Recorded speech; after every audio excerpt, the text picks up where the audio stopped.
is this episode so short? It's Romania Black, and I pulled up episode 16 of Word of Honor this morning and was like, the whole thing is like 41 minutes, which is like 2 minutes shorter than normal. And then when you account the OP being like a minute, almost 2 minutes, and the ED, I'm like, why is this episode so damn short? So without going into the episode yet, I have full intentions of believing that the episode's going to leave on a cliffhanger. Imagine that. And that's what's going to happen. So, I ended up having to wait until after the comments to watch this episode. Not because I wanted to, just because that's how scheduling worked. And then I felt kind of like bad and off during the week. Like not sick, but just like having headaches and stuff. And so I'm like, when I watch Word of Honor, I have to be in the peak health condition. Otherwise, it's just not possible because there's so much that goes into the reaction and the discussion. So I'm like, no.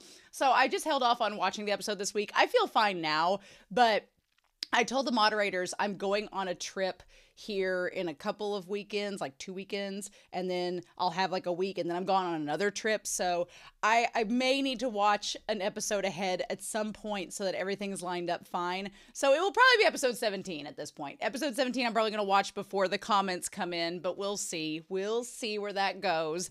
But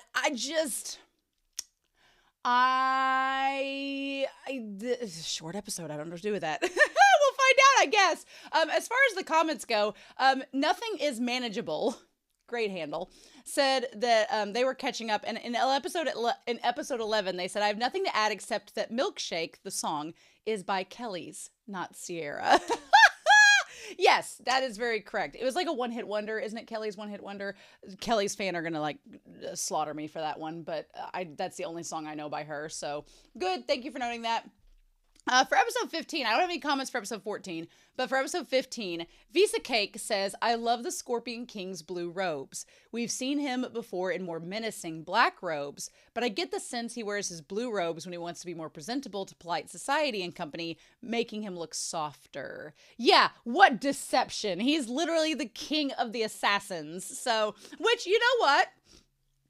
That's kind of funny, though, because if you think about it, Zhou he's like the former head of an assassin guild, and he wears the soft blue robes and the white robes. And so it's pretty deceptive too. So the Scorpion King and Zhou are kind of like doing the same thing. Except I do believe Zhou has a kind, softy heart underneath it all, right? Then you have Wen Kexing, who is like a literal peacock, but he presents himself when he's not going crazy as just like this, social butterfly. So that's interesting. But yeah, I do think the Scorpion King, his actor is so handsome. Oh my gosh. Like just looks so good. I could see why he was originally Wen Kexing, but Gong Joon is just, he's cemented himself in that role for me, but I could see the vision. And appreciate it. Pancake says, I think maybe one of the reasons Wen Kexing is willing to show more of his murderous side here to Zhou in episode 15 is because of the previous argument. He's kind of like, well, you're dying anyway, so what's the point? At least that's how I read the scene. He still does not show everything, of course, and his anger at these righteous sects is making him more reckless. Yeah, I love Wen Kexing so much. I love him and I love a diva, but he is being so reckless. And I'm like, dude, you're going to get in hot water. And I don't know. I think Wen Kexing believes he's impervious because he's the ghost chief, and which Zhou does not know yet still. But I believe he thinks he's impervious to pain at this point, and he doesn't care. And so that's making him reckless. And I'm like, the Scorpion Assassin King I'm worried about because I think he would give Wen Kexing a run for his money. And I'm like, I don't. And the fact of the matter is his weakness is Zhou, whether he wants to admit it or not. So if Zhou put in a position of, weakness, then Wen Kexing is going to be as well. So, but yeah, that's a good point. Maybe he's like, I can say whatever I want because what's going to happen? You're going to go off and die? Well, I'm already heartbroken and angst. So maybe.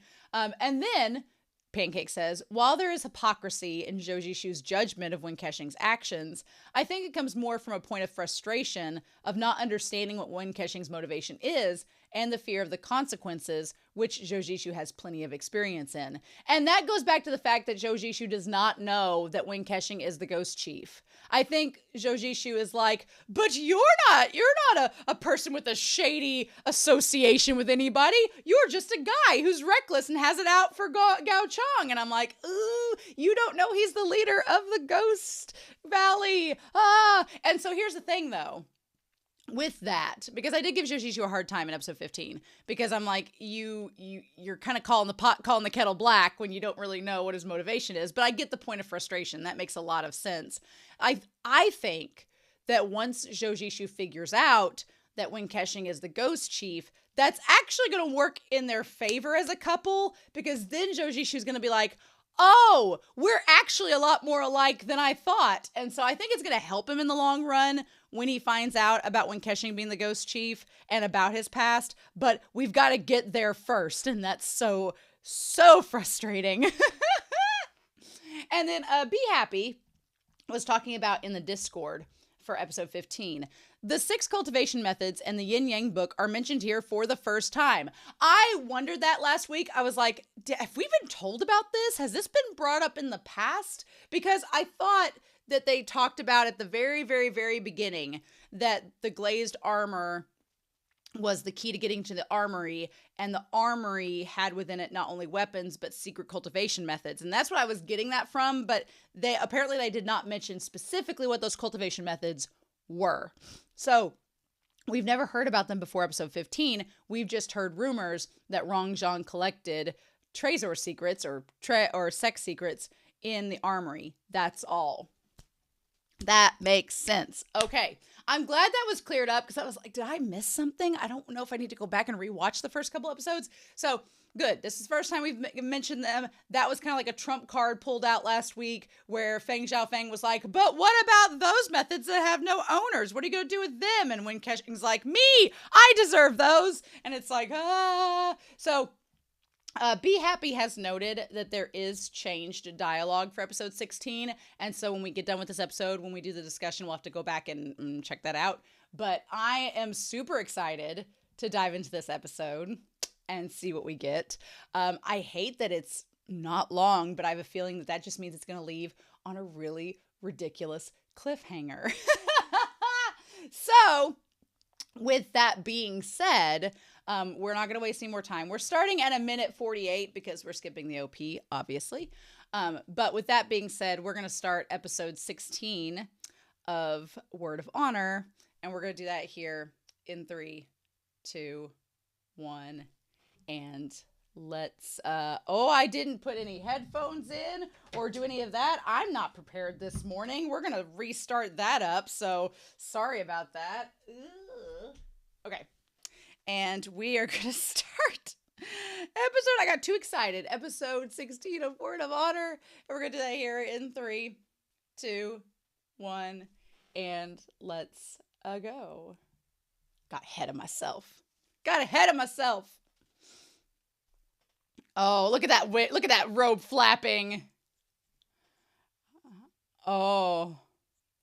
Gao Chong is like, he's about to sob. Oh my God.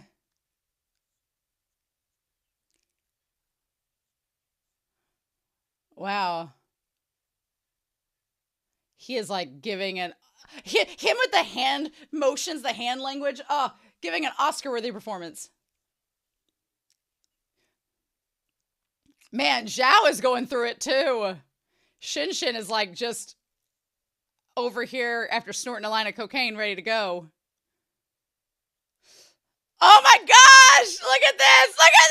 We're gonna talk about this in the discussion. Yes! Oh my God! He's like, bring it! Come at me, bros! Oh, it's on. We did not have to wait long for this to come out. Do we fight him? Do we all go at him at once? Motley crew, eh? Chengling's like, if I could leave, I don't want to be here for this. Are we gonna do something? Gao Chong's like, I thought we had a blood oath.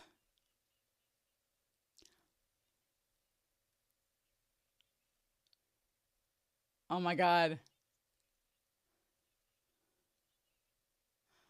Oh. Oh. Well, shit. Everybody's just coming out of the woodwork now. Oh my god. Oh, bitch. Oh, bitch. He grabbed that sword. Oh, shit. Oh, shit. Oh, Gao Chong, that sword is heavy. Oh, what? You just threw that thing at him.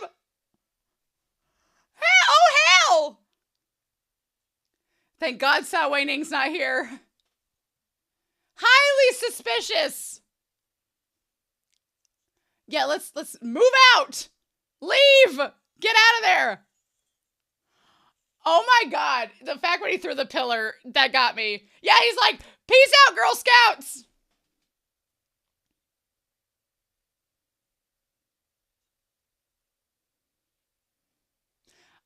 Yeah, they did not stay and back him up at all. At all.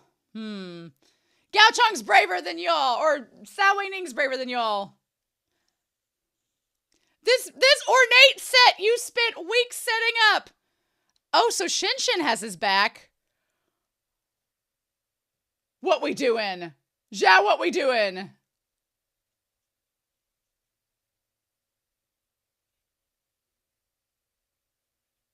Ooh. Oh, Wen Kexing? Oh! But what if you were wrong? But what if you were wrong? You've been wrong before. But what if you were?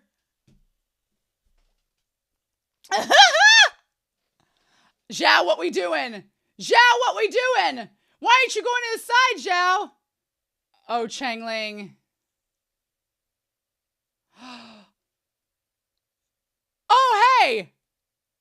Oh, bitch, no! What are you doing?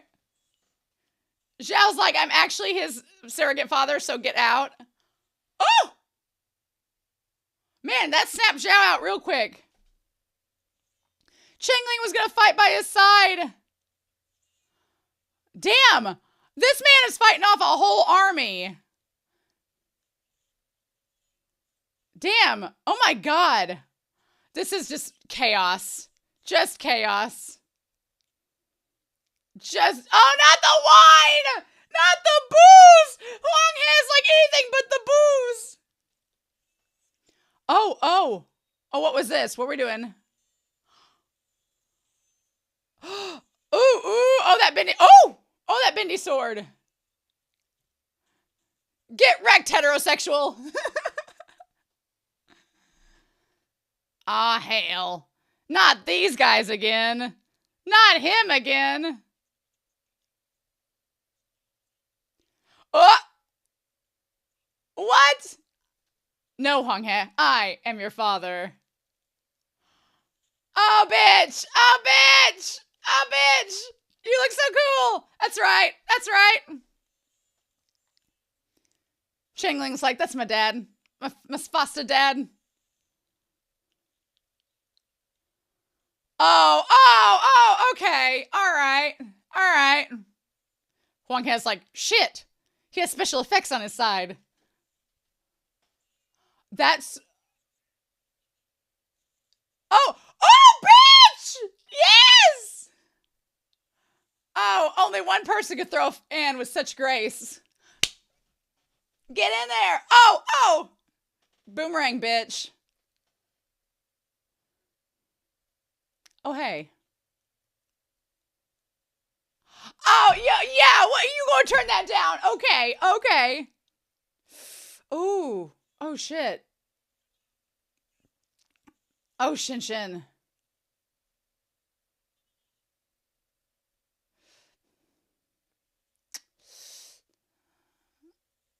I mean, he's doing pretty well for himself right now. Oh, okay. He's like, yeah, Zhao, she's like, I'm not gonna argue with that, honestly. Zhao's like, why'd those gay men take him away?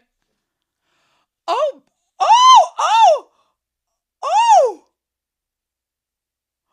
Oh, bitch! Oh, that's a shot! Oh!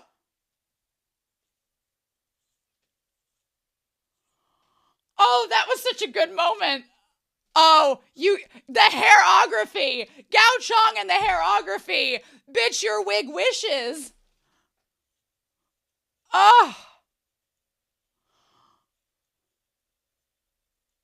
It's just madness. Just chaotic. Ugh. Oh. Oh, wow. We don't like this, monument! Oh my god. Do you know how long we spent putting that up? Oh my god. Oh, people are gonna get crushed under that. Oh shit. Oh! Oh shit. Ugh. Wen Kexing's like, well.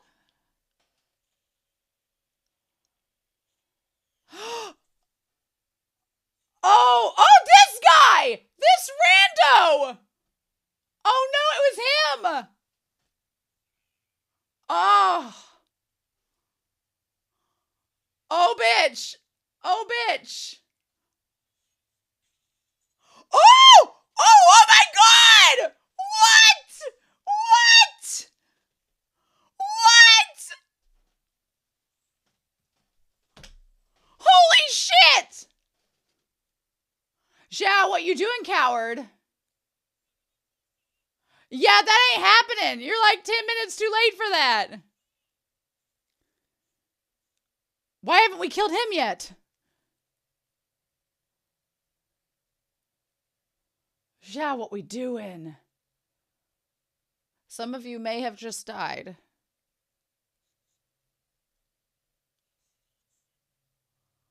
Oh,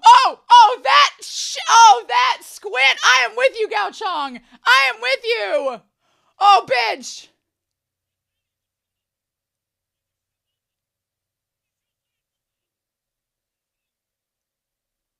What?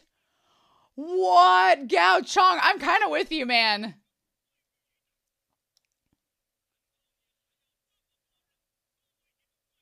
He's like, y'all just fought me head on. He's like, I was gonna do that anyway.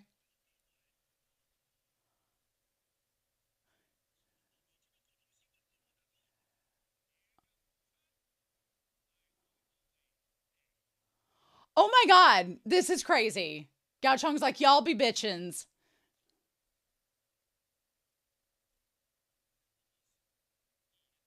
Oh.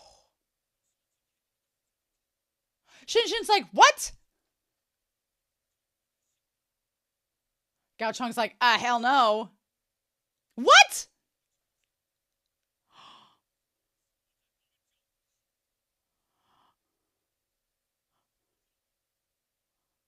Isn't he still married?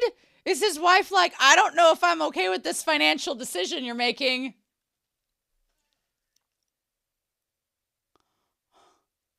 I don't know if I should trust Zhao or not. He's been really weird. I mean, y'all can just put it back up. You could just put it back up.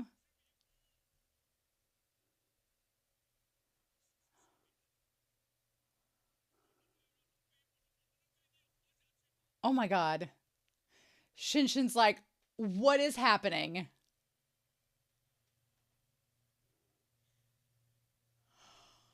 Gao Chong, why am I on your side in this episode?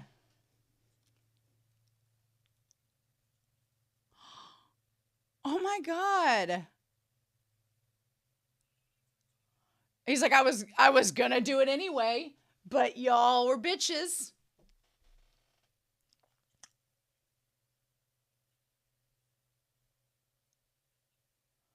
Aw. Damn. He's like, shut up. Oh my god, why am I feeling so bad for Gao Chong? Oh, well, of course you would, so that Shin doesn't, act a fool. That is, yep, best course of action. Mm-hmm. Mm-hmm. I was like, he's gonna try to do something stupid if you don't. Fair. That is like a Cloud Strife sword. Oh.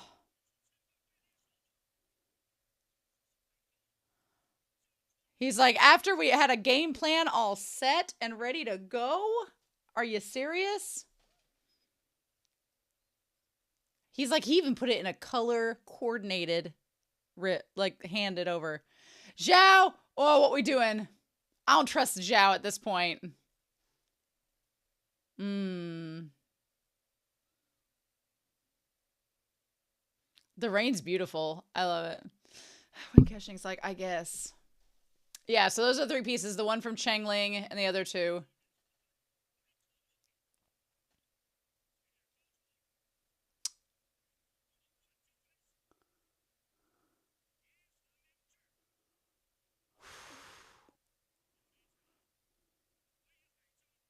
Oh, I love this, like, rain on the set.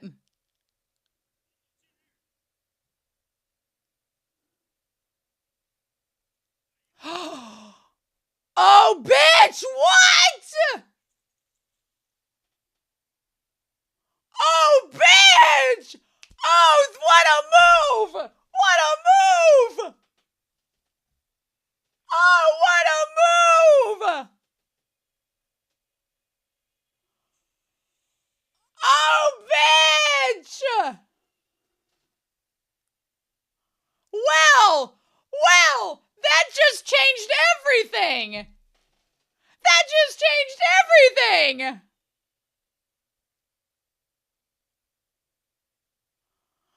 Oh, bitch. Oh, and they're gonna kill him. They're gonna kill him.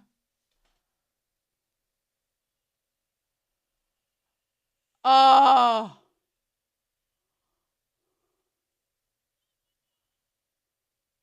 Holy shit, he actually destroyed it. And Wen Kexing's like, but I didn't think he was gonna do that. Wen Kexing's like, was I wrong the whole time?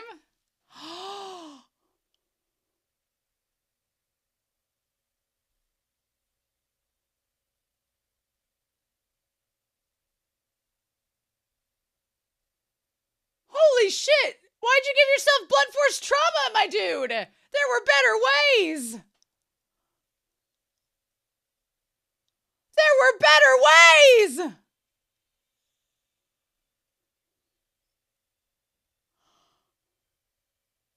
So Wen Kexing's like, my thesis is no longer valid, so... Oh my god, and now it's just gonna devolve into chaos. What about Shin? Oh my god. Oh my god. And they're all just gonna dogpile and stab him to death. Get Chengling out of there!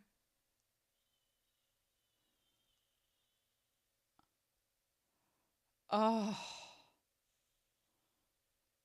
Wen Kexing is the master of the sad, pouty face. Oh my god, the angst face. Oh my god, those guys got out at the best time. The best time. Yeah, why'd y'all leave so soon? Oh my god.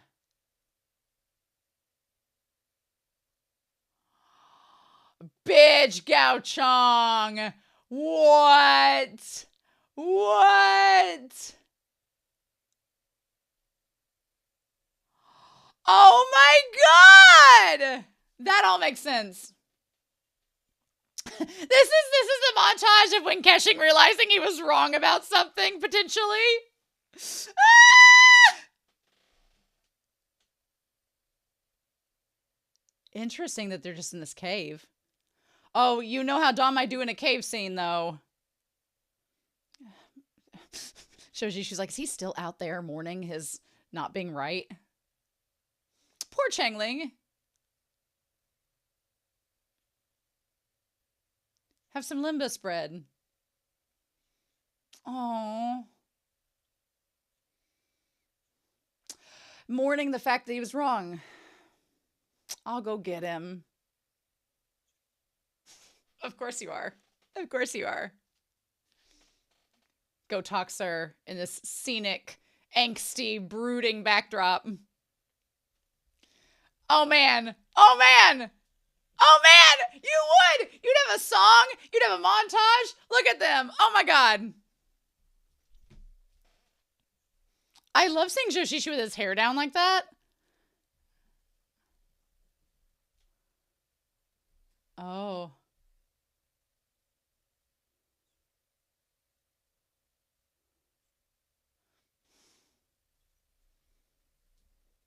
Interesting. Oh.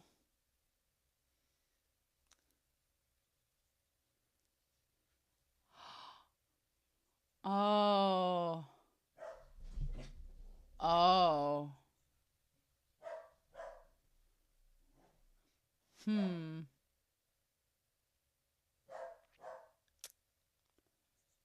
Oh. I made a huge mistake. Ah, interesting. Was I too smart for my own good? Yeah, right? Victim to your own idiocy.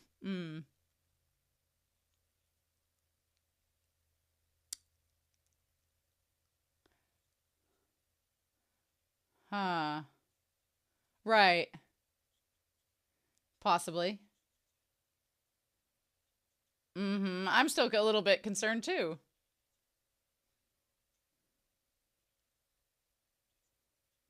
Right. Yeah. Well, but maybe not necessarily.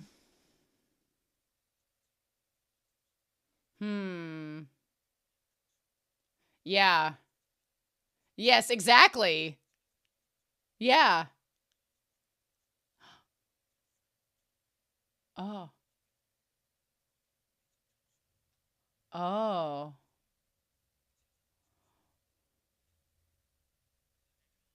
Yeah, I was like, he was so suspicious. Uh-huh. Mm-hmm.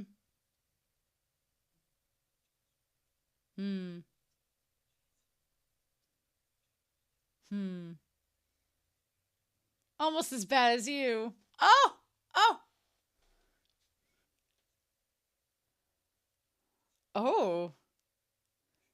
You two. Get a room. Get a room. Don't make out under this waterfall. So...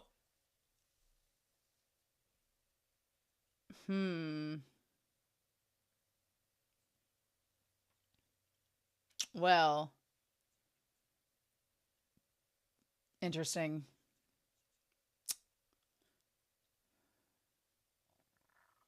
Ooh. Ooh.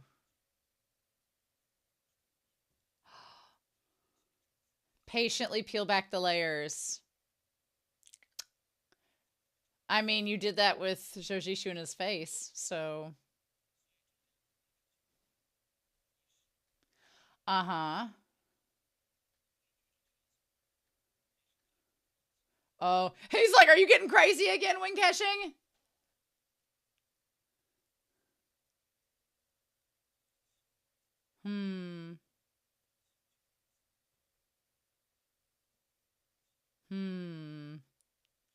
I mean, you're not wrong. Zhou like, wait, did I do something bad to encourage him?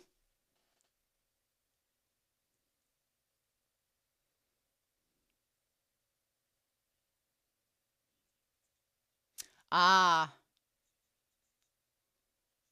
Yeah, yeah, you did make a mistake twice.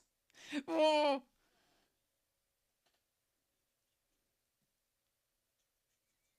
Radical stubbornness is an apt phrase.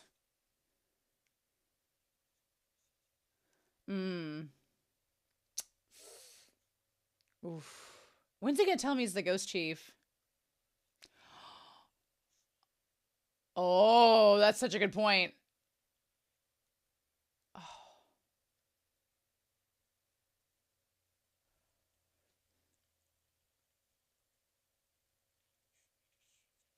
Oh.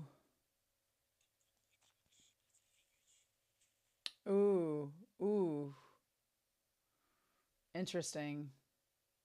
So she's like, okay, murder husband, but did you figure something out just now?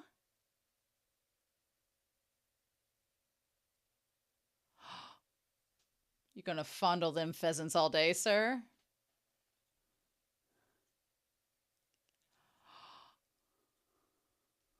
Okay, this is the person that was with him last week. He really crashed out, didn't he?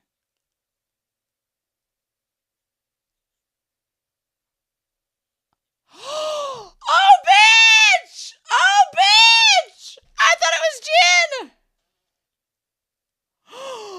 Oh, bitch!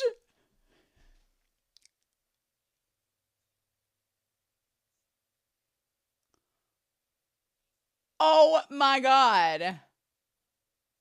Zhao, are you a man whore? What is happening? Oh! Oh! Oh! Oh, man. Oh, he's actually really short. What a short king. Or maybe not. Maybe it was just the angle. Have these two had a tryst?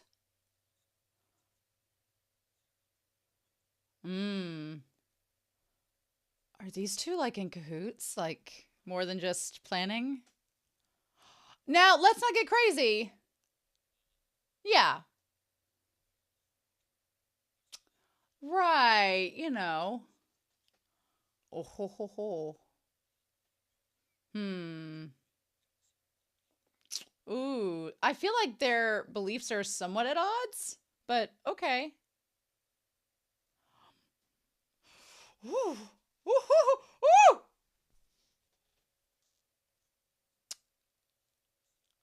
Oh, it was him. Oh, what is this flirty, like, attitude Scorpion King has?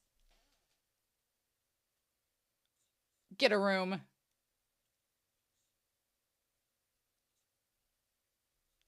Oh, interesting. What is this? What are you acting all like, oh, little me? What little me?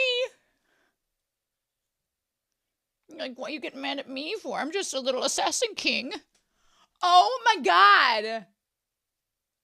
I could totally see how he could be Wen Kexing. I can see it now, but I'm glad he's not, but I can see the vision. Okay, so we're going back to this. Oh, bitch. You pull a sword while I'm in velvet robes? Bitch, what?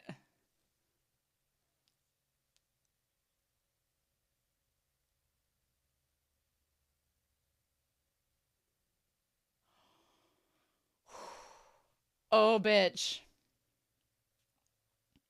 Oh, you don't tell him to wait. I came in person. What more do you want? Oh, my God. He's like, bitch, I'm the Scorpion King. Don't question. Then I guess you have to die.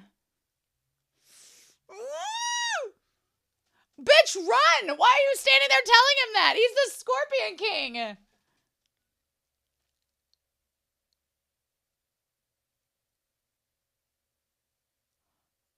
Oh my God. Holy shit. Oh! No, why'd you move? Why'd you move? Why did you move? Ooh, what is this? It's like a scorpion tail. Oh, bitch. Oh, bitch. Oh, bitch.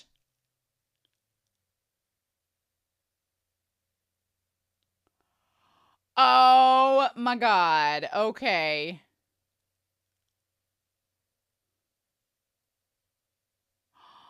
So now there's only one piece left that's not been found.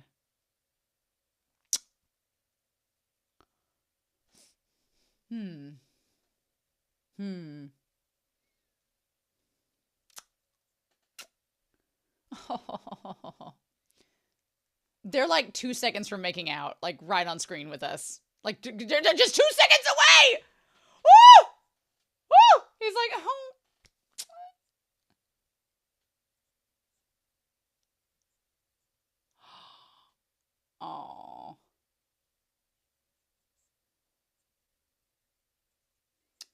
It's like, oh, little old me. Little old me with my ring and my bling.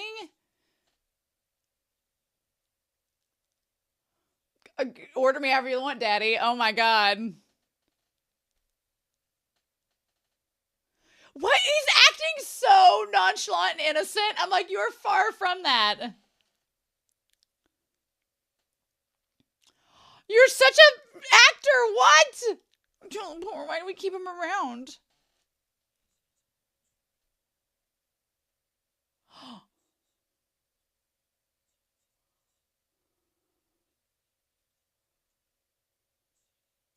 Oh my God. This is insane. This is insane. He's so handsome. Oh my God. So Mu Sion.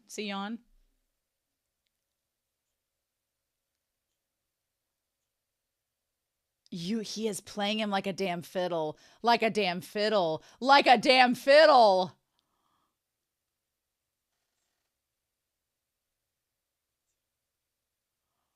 He's like, oh God, how long do I have to keep listening to this? He's like, yeah, and I'll probably kill you because, I mean, oh my God! Ah!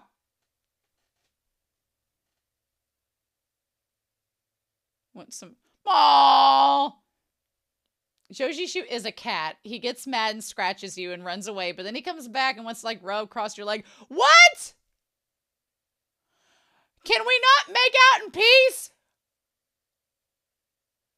Oh, hi!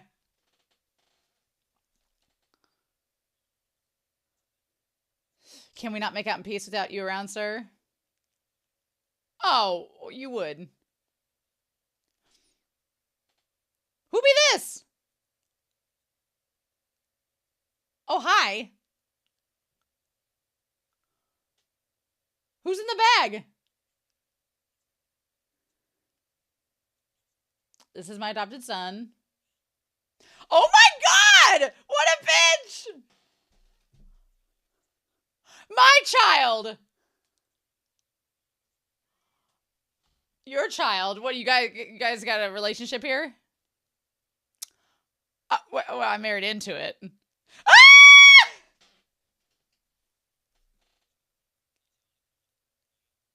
Ah! Oh my God! Toad monster! Let's fight outside! No, let go! He's like, your hair will get ruined. Oh my God.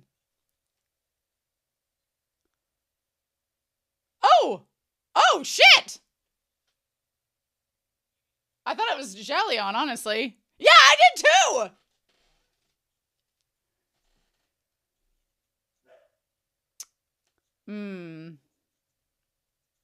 Okay.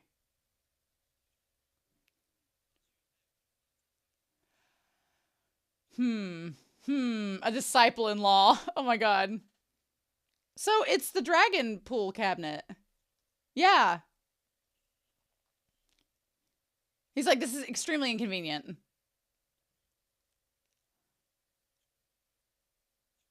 Whoa! How did it go? How did it go? Let me tell you, how did it go?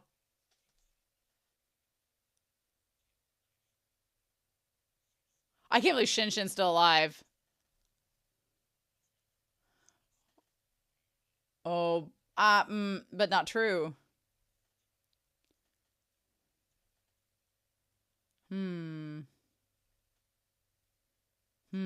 Oh, she's gonna find out. She's gonna find out. That's gonna be really sad. Oh. Oh no. Oh my God.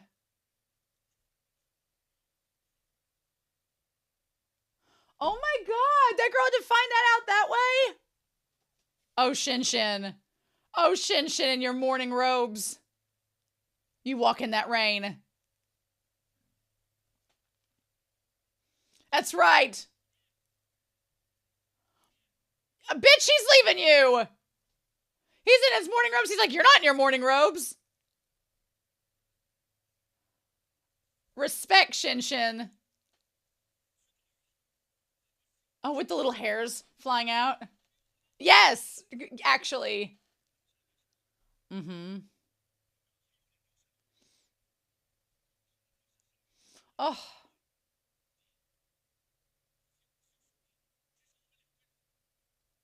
Mm. Well, they pretty much are, and he's gonna go find her. Respect, Shin Shin. Your diplomatic answer. I love he has the hairs, and he's let his, like, goatee go. He's like, bitch, no.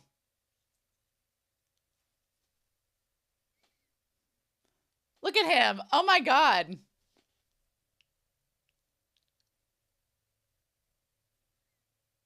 Oh. Is it weird this is the most attractive Shin Shin has looked the entire series? Like, disheveled with a 5 o'clock shadow? Maybe it's the aura of being just a badass in this moment. I say badass, but he's also, like, in deep angst and mourning. Rightfully so. You go, Shin Shin! Leave this bitch! Zhao's wife? Nowhere to be seen, except right behind him.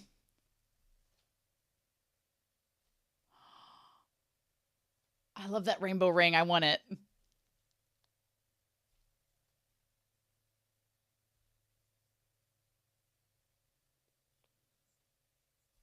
Hmm. Hmm.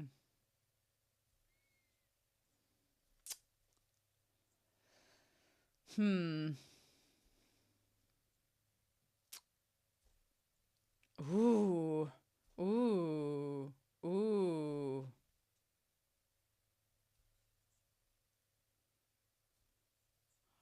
Oh.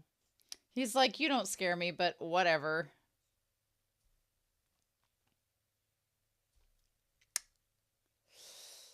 Hmm.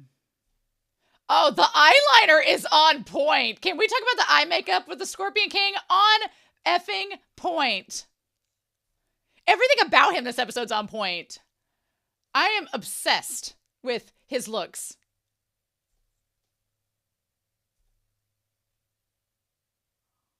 Oh! Oh! Oh! Oh, just you know how to show a girl up. Oh! Use a cruel method. Oh my God. We have 2 pairs of murder husbands. We have 2 pairs of murder husbands!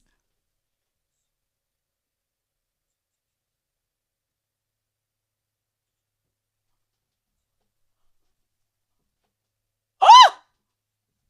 Oh! Bitch, what? Meanwhile, creepy old uncle. I gave it to the child. I have a name! Ah! Wen Kexing's like, I'll kill him. Oh my God. Go get Grandpa his food. How much bread are stashed in Zhou Zishu's bosoms?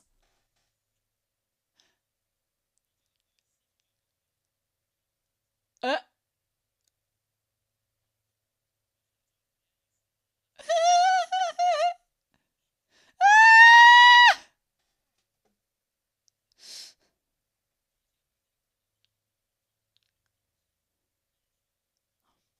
Oh, you were listening very well.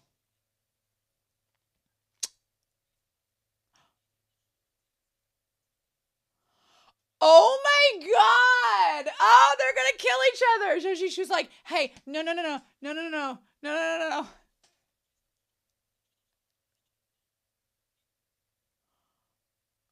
So she's like, "Please, sweetheart, don't do it. Don't do it. Don't do it." Meanwhile, Long Zhao's like, help give me some food, actually.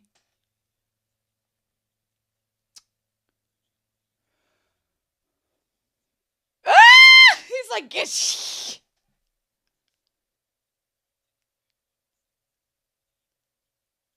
Oh. Yeah, so what's the point?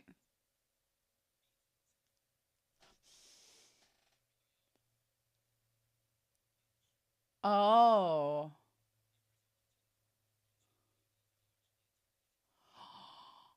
Please tell us. Oh, you sure? Sure. Yeah, even Shoshi, she was like, really?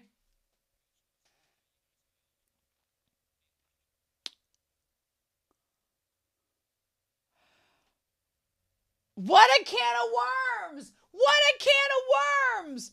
Oh my god! Oh! Oh! Huh! I had a feeling before I started this episode that this shirt of internally screaming was going to be appropriate for this week because all the stuff was coming to a head at the Heroes conference, and yeah, I was right. Woo! Woo! Man, this was the shortest episode I think of the season so far, but they did not skimp. No, no, no, no, no, no. This was wild.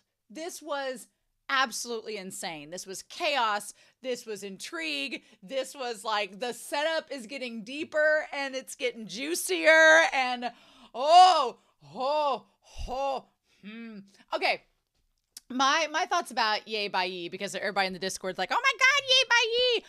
I don't want spoilers, and it's weird when you hype up characters that we barely know, because I don't want to be spoiled on their impact yet and whatever. He's fine. He's just a gremlin. He's an old man gremlin that just gets on Wen Kexing's nerves, and I'm like, okay, Yoda. But I'm sure he'll have badass moments later because he's Yay by Yi and he's a sword immortal. Of course. Of course. But to contrast that, the Scorpion King, I get the hype. I get the hype 100%.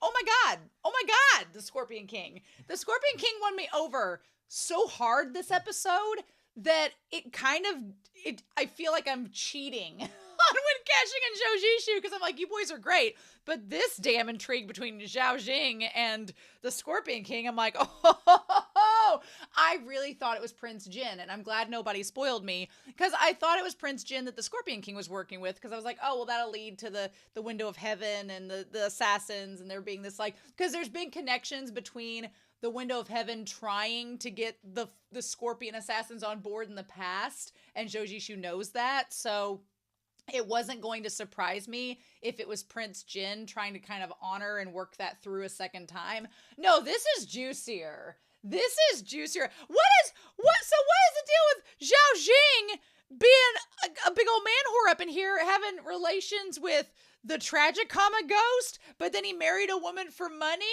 and then he was like a gold digger, and now he's like getting it on with the Scorpion King? I'm like, gets around Zhao Jing. What? And Shinshin and Gao Chong won me over this episode. Shinshin I had mad respect for at the end of this episode, being like, I'm not staying, I'm leaving. But instead of it being like kind of impetuous for Shinshin's character like it's been in the past, he has like a resolve this time around, so like his character's grown. This was the most attractive Shinshin's looked to me the entire episode, and it's when he's like drenched in angst and has a 5 o'clock shadow. Like, all right. But Gao Chong went out burning as bright as he could.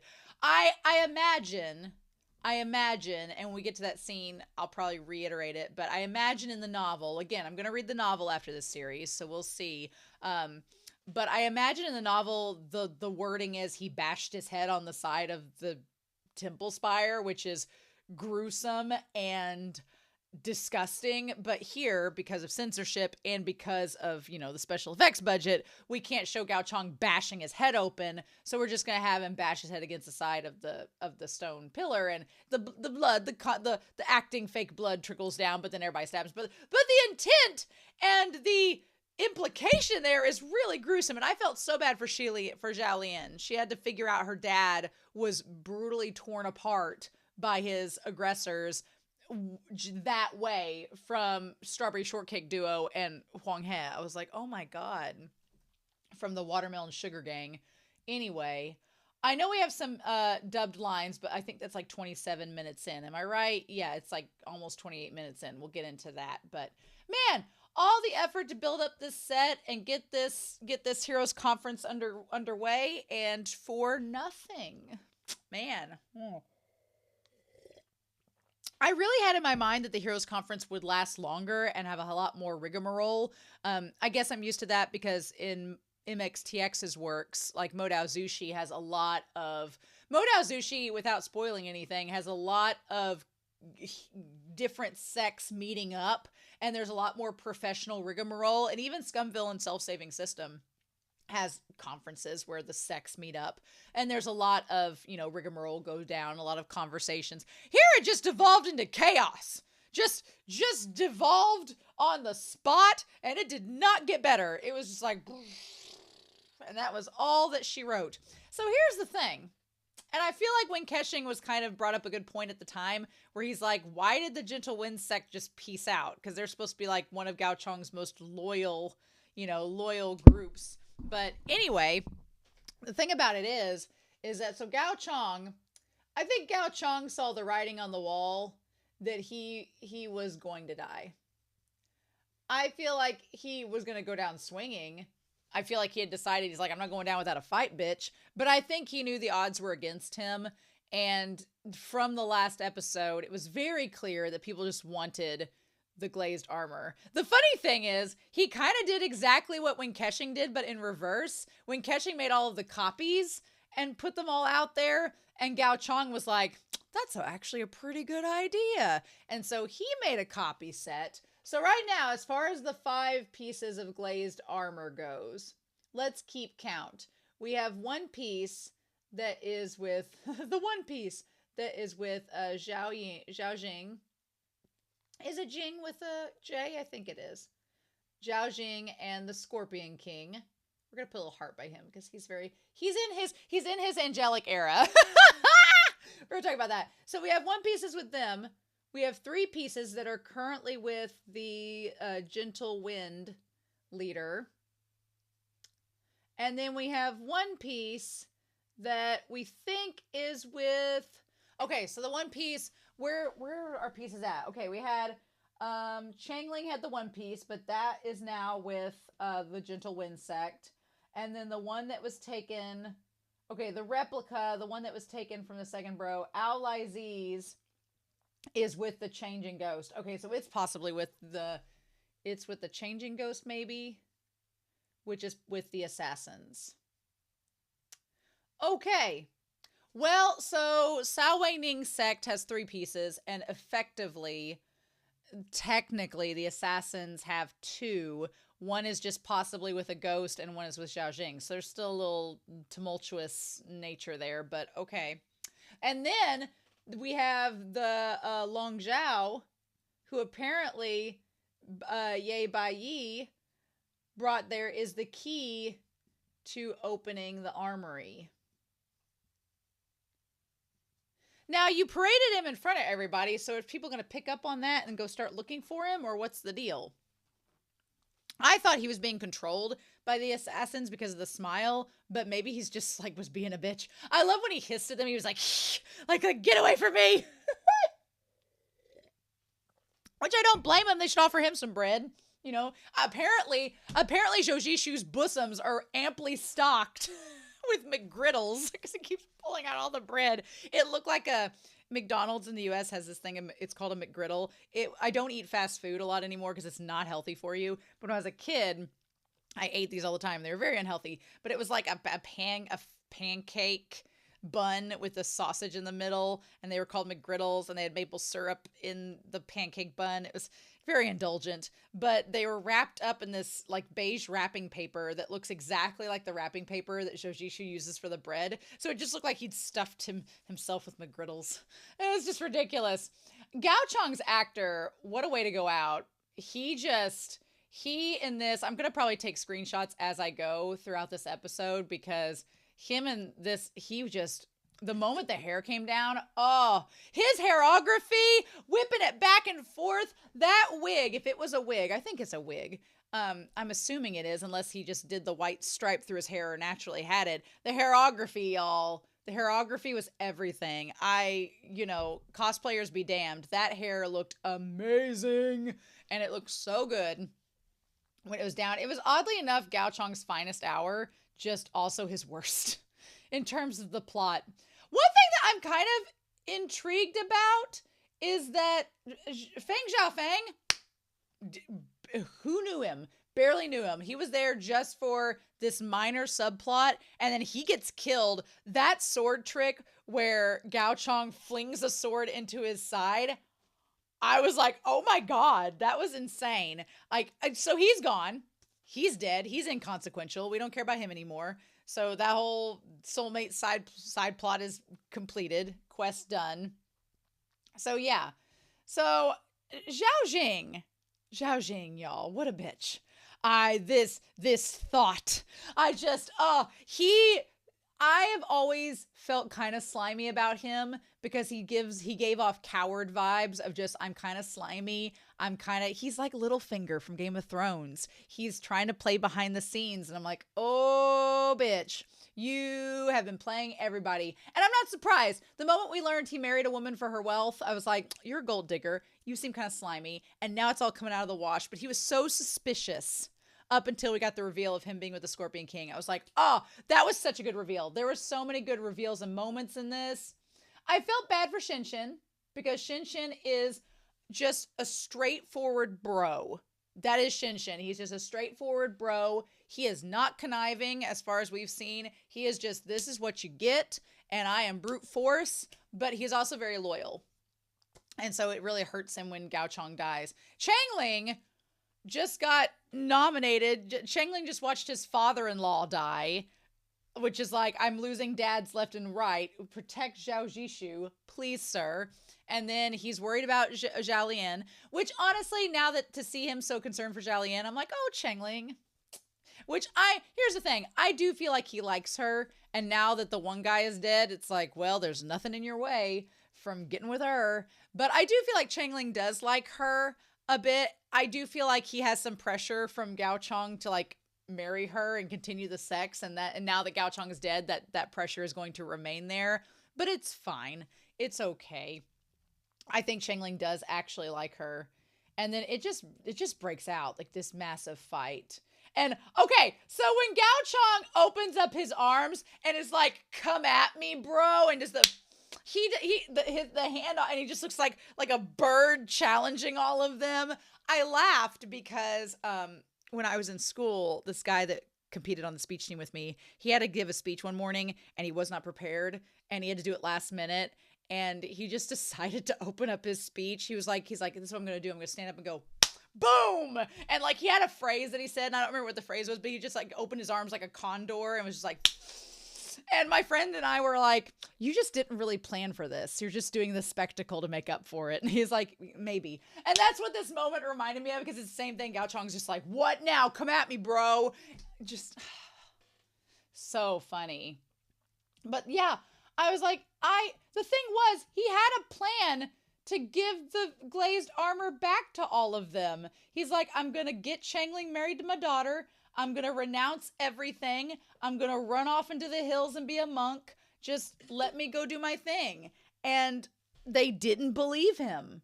They were like, no, you're lying. And then it all just went to hell in a handbasket. I'm like, oh my God. It's just him with the arm spread. I've got a poll out on Discord right now to see if I want Gao Chong as the thumbnail or the Scorpion King and Daddy Jing as the other one. We'll see which one wins. If you're watching this, then you know which one won. But yeah. So everybody's like, okay, Shinshin's like, let's go. We'll die together. The moment that Shinshin's like, I'll follow you to the end, Gao Chong, and we'll fight to the death, and Zhao Jing said, nothing? I was like, oh, loyal till death do us part, are we? Apparently not. So yeah, everything is about to go crazy. And this one guy whose son got killed by the Ghost Valley, he thought that Gao Chong was working with the Ghost Valley, and that just sent it over the edge. And then the moment The moment that Gao Chong, like, grabbed that sword from the altar, I was like, damn, that's like a Cloud Strife Final Fantasy sword, and he just wields it like it's nothing. I love that it has the blood of Huang He on it and everything. It's great. So, okay, here's the thing. The Gentle Wind sect, the one guy who was Xiaolian Sr., says, Junior Master, are we really not going to stop this? And he's like, this is all highly suspicious. He's like, Supreme Leader Gao, I think he's being framed, but our leader isn't here. Should we help him? And then as this battle starts going on and things start getting crazy and people start getting hurt, he's like, no, we're going. And of course, the junior is like, oh, really? We're leaving. And that's when Kexing's like, well, why is the Gentle Wind sect running away? Aren't they all friends? Now, Wen Kexing assumes, I'm sure, that this just means they're cowards and their loyalty is for nothing. I think the senior master, the junior master, that is, it's like senior leader, junior master, the junior leader that Xiaolian knows, and then Xiaoling's now down here. I think he was like, nope, we have a mission. The glazed armor is actually with our leader. We need to go meet back up with him. They don't need to know. Let's just go. And the junior master doesn't really seem to know what's going on. And he's like, okay, I guess we're going to leave.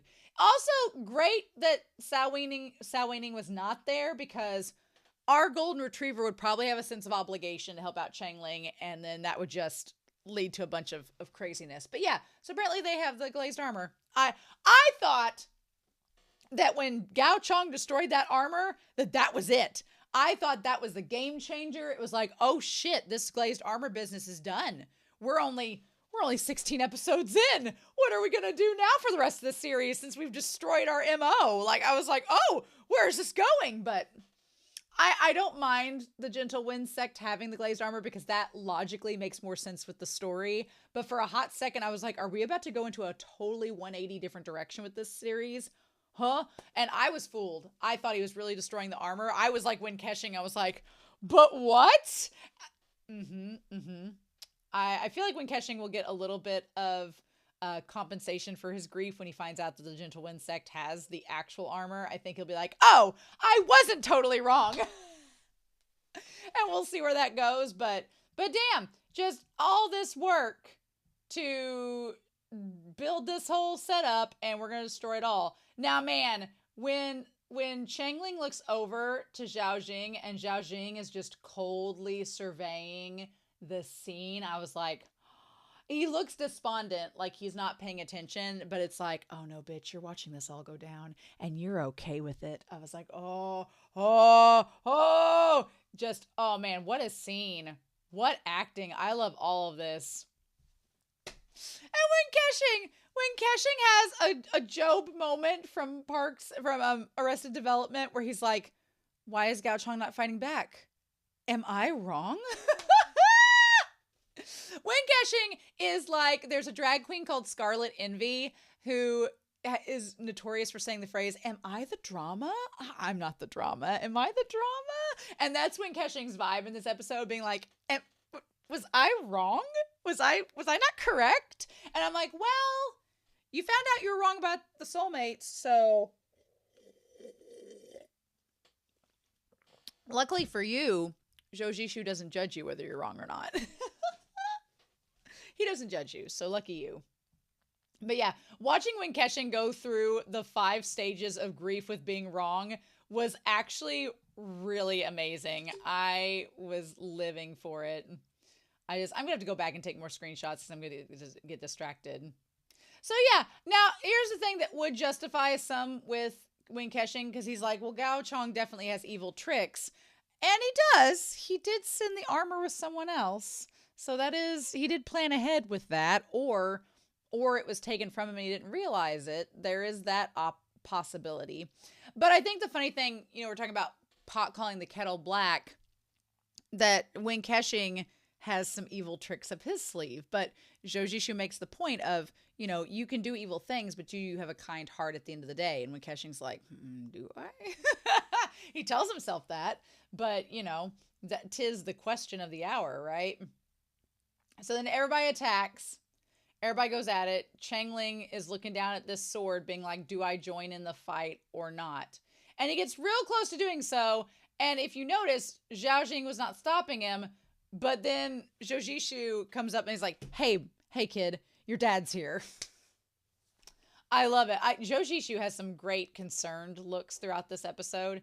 And then, of course, then Zhao Jing is like, who are you? Why are you stealing Chengling away? And then Huang He shows up to mess things up. And I love, as things are being destroyed, the wine, poor wine. Huang He shows up, and then right as he's about to get to Chengling, well, who so happens to show up but the fan of Wen Kexing. Wen Kexing wields that fan, just throwing it around like a disc, like a boomerang. Love it. Also, I love that it's the beggar gang versus Zhou Zishu part 2. And the little kick through the air, that part was great. And the spin, all of that. Love our dude. Love him. But yeah. And then when Kexing shows up, I love when Kexing showing up and then just looking at Zhou Zishu being like, look, I know we just, and of course he says, are you okay? These two, back and forth, they argue, they have a misunderstanding, they disagree with each other, and they're like, I'm not talking to you. And then they come back and they're like, hey, are you okay? They're that couple. They're that couple. They're just a session of makeup sex away from being that couple. But, And of course, as soon as Zhou Zishu is mad at Wen Kexing, as soon as he sees him, Wen Kexing's like, are you all right? And Zhou Zishu's like, son of a bitch. He's like, I wish I could hate you. But yeah, damn, Gao Chong, my dude. Him fighting like all those guys at once. Shin does pretty good as well against all of this. And of course, Chengling is like, wanting to make sure Gao Chong's okay. And then these two show up. I love they all matched. Chengling's robes matched Wen Kexing and Zhou Zishu's. Now here's the thing. Gao Chong looks up at them, says, oh, hey, you two, take him away. And that's all he says. Doesn't question who they are. He's just like, get Chengling out of here. And respect. And when Kexing's like, we should take him and go. And Zhou Zishu's like, that's the smartest thing you've said all day. So yeah, and then of course Xiao Jing's like, well, who are these two gay men taking him away? Which, honestly, the only purpose in the grand scheme of the plan to anyone with Chengling anymore is that he marries Xiaolian. That's really his only purpose at this point. They have his glazed armor piece. So that is a benefit to Chengling. He's not going to be targeted for that. They could target him for being with Xiaolian, but it's a fine. I think it's just a better situation than it was previously. But yeah. And then, man, those pieces of bamboo that jutted out, I was afraid one of them was going to like get his eye or something. I'm glad that didn't happen because I was like, oh man. But that hair flowing, the hairography, oh, just give me all of it. I love it. His actor is so damn good. His actor's amazing at just magnetizing you to watch him on camera. He just has like the face, and he doesn't do a lot of crazy exaggerated expressions. He does a lot with his hair. He does a lot with his eyes, like his eyes. There were moments when Zhao Jing was talking, he was like squinting at him like, you son of a bitch. Like, it was just so good. Like, his actor, you can tell, is like old school masterclass of, I know what I'm doing. Like, he knew exactly how to work the camera throughout this entire episode. And he knew this was his last episode. So you just knew that he was taking advantage of this episode to be like, this is my last time probably on screen, unless we have like a flashback or something. I'm going to monopolize every second and ham it up. And he did so good. I'm really sad that we're not going to have, I went from disliking his character and thinking he was a redneck. I mean, like, come on, get in this shotgun wedding, Chengling, to like legitimately enjoying his character and the journey that his character went on in these short few episodes. But yeah, I get the symbolism of them knocking down the tower is the end of the sex. Do I think it's a little dramatic they couldn't just put the tower back up? Sure. But maybe I'm sure there's more symbolism to it and all that. But yeah, he's like, don't knock this tower down. And it does. It gets knocked down. But man, I did not see Feng Xiaofeng dying so quickly. I thought he was going to make it past this, but nope. And honestly, when he goes to get shot at by Feng Xiaofeng and the one disciple who like treated Chengling horribly is the one that gets shot instead, I would say karma, but it is really sad that he dies. Yeah. And of course, Gao Chong knew who he was and everything. His actor is so damn good. I could watch the scenes with him all day. And then when he like goes up to Feng Xiaofeng and like sends like the sword flying, like kicks the sword. He flung that sword like he was playing golf. He just like did that with the sword and it just flies right into him. And also kills the other one too. Damn. Gao Chong going out like a pro. And I love that Shin fighting alongside him. Oh. So then Zhao Jing's like, let's stop this for a hot second, guys. Just surrender, Gao Chong. That, when he says just surrender, I'm begging you, the glare that Gao Chong gives Zhao Jing is so good. So good. It's one of my favorite expressions he makes in it. Yeah. Because Shin just looks like, surrender? Like, you haven't fought with us at all during this entire match. Funny that. I love it. Oh, I live for it. I live. He's like, please give them the glazed armor. I just love, the acting is so top tier in this moment. I just love the way Gao Chong's actor does eye acting. It's just, he's like, bitch, how dare you? But yeah, Zhao Jing, what a bitch. I can't get enough of it. I'm going to save the screenshots for later. Otherwise, I'll be here all day. But yeah, he's like, fine. You want the glazed armor? You can have it in pieces. I love it. He's like, I was going to be a monk, but you know what? Peace out, bitches. You don't get any of this. His final moment is just so well acted. I love it. R.I.P. Gao Chong. You are a real one at the end. I also love everybody's expressions and the fact that Wen Kexing is so intrigued to see what he's going to do in the final moments as far as what he's going to do with the glazed armor. And then once he crushes it, and that's it. Like the rain is well utilized in this series. The way that they use the rain to make the hair and the outfits and everything, just they use rain, which is such a simple prop, to really add to the atmosphere and the mood and the cinematography. It's great. And yeah. And so Zishu's like, they destroyed the glazed armor, so our mission's done. And Wen Kexing's like, but why did he do that? Did I make a mistake? It's great. And then he runs headfirst to that stone statue and just crushes his head against it. Not a way I would have wanted to go out, but maybe he was trying to knock himself out before they stabbed him to death so he didn't have to feel it. Maybe I don't blame him for that. But yeah, poor Zishu holding Chengling back. That part's so sad when Kexing's just sitting there with perfect hands. Somebody pointed out that Wen Kexing has amazing hands, like he could be a hand model. He does. He does indeed. Like, I find myself looking at his hands a lot in this series after someone said that. And I was like, yeah, it's true. But damn. Poor Gao Chong. Oh. That was just, what a moment. And then they all grab him and just stab him like in a dog pile. Poor Chengling screaming there. Oh. And of course, Wen Kexing, we don't know his backstory entirely yet. We don't. But there is a part of when Chengling was screaming for Uncle Zhao and Zhou Zishu was holding him back. There is a part of me that felt like Wen Kexing was connecting with Chengling in that moment and was like realizing that maybe what happened to him in the past when his mother or father or relative or whatever, we don't know yet, died. He was kind of in the same boat as Chengling. So when he looks at Chengling, he's like, oh shit, my actions and kind of orchestrating all of this is setting up to have you fall into the same trap that I fell into. And so you could tell he kind of feels bad. Because later on, if you notice, I don't think this happened.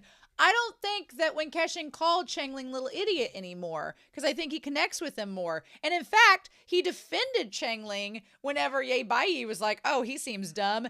In the past, Wen Kexing would have been on the same, on the same plane as him. But no, now he's like, well, you talk about Chengling, that's my son, I think this moment impacted the way that Wen Kexing looks at Chengling, and so that's why he defends him against Ye Baiyi later on. That, and he just doesn't like Ye Baiyi, which is funny. But yeah, what a mess. And then they just stab him, and again, Wen Kexing's just sitting there going, did I screw up again? It also reminds me of like The Simpsons, where there's the one character that he's like, am I out of touch? No, it's the children who are wrong. And I remember when Kexing's like, was I wrong? Oh my God. So yeah, they get him out of there as one does. And then meanwhile, the gentle Wen sect's like, but why? You guys are so close. Shouldn't we go help him? And he's like, oh no, we've got the actual pieces of the glazed armor. So Mo Huayang is the leader of the Gentle Windsword sect. He looks very official. He looks very wise and like he's about the same age as Gao Chong, So we have the Gentle Wind sect leader. His name is Mo Huayang. All right. Cool beans. Good to meet you. And he's got the other pieces of the glazed armor, and he's just like, son of a bitch. He has a very hardened look to him. He seems very no nonsense, which is hilarious because Cao Weining is like their star pupil. So yeah, but interesting. So yeah, I'm going to just say it. From Raising Livestock, that horse needs a sandwich. The one leading the cart, its hip bone's a little pronounced. Just going to point that out there. Trainers of horses, I know it's been a few years since you've done this series. I hope that horse was fed well. Anyway, then we have the cave. Look, anytime a Don Mai has a cave scene, stuff usually goes down or there's a development with the characters. Either way, I'm here for it. This is no exception. But I love that Wen Kexing is sitting there in the rain just brooding and thinking about, was I wrong? Did I not plan this out right? My thing with the whole Heroes Conference is, so Wen Kexing, the Ghost Valley orchestrated it at the Heroes Conference for Gao Chong to get everybody riled up. And originally, I thought the Ghost Valley was going to have like the assassins maybe reveal themselves. That was my kind of thoughts at the beginning. I was like, okay, so Wen Kexing is setting up this Heroes Conference for Gao Chong to kind of reveal the glazed armor, which is going to get people riled up, and then the assassins are going to try to take it, and Wen Kexing is going to out them. That's not what happened at all. At all. In fact, the assassins left before shit went down. So, and Zhou is the only one that really noticed they were there. So that's interesting. But also, when was the tragic comic ghost going to get brought up into this? At what point was Gao Chong going to announce Chengling's betrothal to Xiaolian and being like, oh, by the way, to like christen their betrothal, let's sacrifice the tragic comic ghost? When was that going down? I guess we'll never know. But I was like, this could have taken a very different turn. So yeah, I feel bad for Chengling. He's lost his dad. He's lost his foster dad. Well, he's lost his dad. He's lost his father-in-law.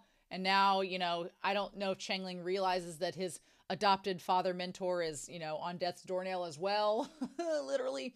So I feel bad for Chengling. And Zhou like, here, have some McGriddles.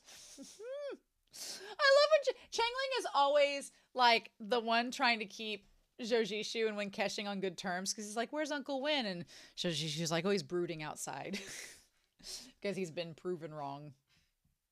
He's like, I'll go check on him. I do appreciate that these two, when they go back and forth, they at least talk to one another and they accept that they have squabbles and they get into arguments and then they come back and talk it through. I actually think of, I'm going to talk a little bit about Modao Zushi and Heaven Official's Blessing for a hot second, because I feel like these two, like in Modao Zushi, I feel like Wen Kexing and Zhou relationship is more on the same level or status as Wang Shen was, but in terms of their dynamic throughout the story so far, how Wen Kexing and Zhou Zishu are is honestly how I expected Hua Chong and Xiaolian's relationship to be, which it wasn't, and that's not a bad thing. I liked how Mo Dao Zushi and Heaven Official's Blessing ended up a lot, so I'm not dissing either of those. But it's funny because Wen Kexing and Zhou Zishu have different parts and pieces of them and their dynamic that I was expecting in the other stories, but I'm getting it here instead. So it's like, it feels interesting, right? But I do appreciate that they decide to come back and talk even after they argued. They don't, it's like, I'm not saying they forgive and forget, but they choose to talk to one another and try to work things out after they've calmed down, right? And so when Kexing's like, do I have a kind heart? I like that he doesn't answer that question, because at first, at the beginning of the series, when Kexing's like, well, I'm philanthropist Wen, I of course have a kind heart and I'm a kind person. Here, he doesn't answer that or say that again, so you can tell he's actually questioning it. And Zhou Zishu's like, oh wow, you're really going through it. There's a lot of Zhou Zishu facial expressions in this scene that speak kind of his uncertainty and concern, but I like that even though Zhou Zishu flies off the handle and gets mad and walks away and is like, grumpy cat, he's like the cat where he gets mad and scratches your hand and like disses you and hisses at you and walks away. But then like at 10 o'clock that night, he comes back and he like snuggles up next to you being like, forget everything I did. And then he says, are you the only one allowed to trick others?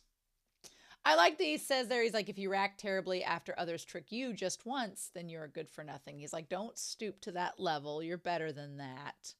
And he's like, well, I made a big mistake. And that's pretty big for Wen Kexing to admit that he made a mistake. That's pretty big for his character, because his character is, pretty self-righteous at times. He's like, did I fall victim? I like when he says, did I fall victim to my own ingenuity? Was I too smart for my own good? And Zhou Zishu goes, well, you're complimenting yourself. I think the phrase is actually, you fell victim to your own idiocy. The flirting, the little flirty banter between the two of them, it's super cute. And he's like, oh, well, you're so smart, Officer Zhou. And so he's like, well, did you understand what happened back there and how that went down? So they know somebody's behind the scenes. Of course, it's Zhao Jing and the assassins and the changing ghost who's flipped sides. They're the main aggressors in all of this, clearly. And now it seems we're not to the halfway point of the series yet, because that's going to be like episode 18 and 19 is going to be the halfway point, which is wild to me that we're not at the halfway point yet, but that's not a bad thing. I'm not complaining about it. I want the series to last forever. But I do think it's interesting that we're now, as we're nearing the halfway point, seemingly getting to see who all of the other side is. It's the assassins, it's Zhao Jing, and it's the changing ghost that currently are on the other side, fighting against our main people. So yeah, the Five Lakes Alliance is busted up. Gao Chong is dead. And Zhao Jing took a step back at the most important moment. And I like that they both are very suspicious of him. They're like, yeah, he kind of moved blame completely off of himself. And that's when Zhou Zishu reveals, he's like, well, I'm not surprised. Because back in the Window of Heaven's records, he says that aside from his nickname of Sei Meng Chong, which is a historical figure known for bounty, he had another one called Zhao Zhonde, driven to be a hero. He's like, I didn't care much for it at the time, but now that I think about it, his act of crying and using morals to win over everyone was truly spectacular. I like that both Wen Kexing and Zhou Zishu are like, yeah, he kind of put on a big act at the Heroes Conference, and it's kind of making him look highly suspicious. What a bad person. Almost as bad as you. And he's like, oh, I'm bad? Like, they have this little flirty moment where he's like, oh, am I bad? And they're like, oh, really? He's like, well, how come I didn't know? And they have this great moment. And it's like, they're just about, to have like even more flirtatious moments. And then Ye Bai throws a body into the cave to break it up. As a grandpa does. He's like, human tricks can never outsmart the heavens. Yeah, and so I like that Zhou Zishu always challenges Wen Kexing to say like, hey, I know you have this view of humanity and you think this is how they are, but humans are also inherently loyal and can be stubbornly to a fault. But there's also these other aspects of them that you might not know about. I like that he challenges Wen Kexing and like tries to make him think in different ways. He's like, the truth is going to get revealed as long as you patiently peel back the layers. Zhou Zishu is literally saying, just be as patient about this all coming unraveled as you have been with me warming up to you. If you're as patient with that as you are with this, it's going to be great. Just, It almost feels like the moment he says that, though, he realizes something. You'll eventually find the missing key. And when he says that, it's almost like the missing key, we're going to find out who it is. It literally is Long Zhao. But whoever's doing this, the person in control is adapting to the situation. They need to assess it. And he's like, it's hard to read someone's heart, but it's easy to control human nature. Which I do agree with Wen Kexing to that to an extent. He's basically saying, like, you can't control how one person is going to act, but you can pretty much manipulate a herd of people. And Zhao Jing believes that as well, as he tells the Scorpion King. Endless greed is human nature. He's not wrong, but I like that Zhou Zishu challenges him and says, well, it's not just greed. He says, righteousness and loyalty has always existed as well. And I was waiting for him to say, when Wen Kexing was like, well, do you want to know? He's like, would you help me if you know the truth? And I was like, probably, you should tell us the truth. But his thing is that he wants to punish those who are monsters and send them to hell. And Zhou Zishu's face is like, welp, I'm about to date a murder husband. Cool. Awesome. Okay. So, then, okay. So the scene, we're going to shift gears. We're going to shift gears because am I the only one that sees it? You all see it too, right? I know Zhao Jing has a wife, but he could be a bisexual king. Are we all in agreement that these two are messing around? Are we all in agreement on that? I feel like they are, especially when you open up the scene of them and there are two black birds and Zhao Jing is stroking the two black birds, like insinuating that him and the Scorpion King, who is man spread lying out on the bed, like, oh, like he's one cigarette away from just showing like, I'm like, they are. Pardon my language. They're fucking. There's no doubt in my mind. I was just like, oh my God. I was like, they're the antithesis of Wen Kexing and Zhou Zishu. They are the anti-murder husbands. Oh my God. Also, look, I get the obsession with the Scorpion King. I get it. He's flawless. The hair, the robes, the ornate detail, the rainbow gem ring, I want it. The eyebrows are on point. The eye makeup, I know they probably use filters, but dear God, just, just every part about him is delectable. And then, of course, Zhao Jing with the gold and the green. Fits perfectly. Yeah, these two, though. I mean, and here's the thing that gets me about the Scorpion King.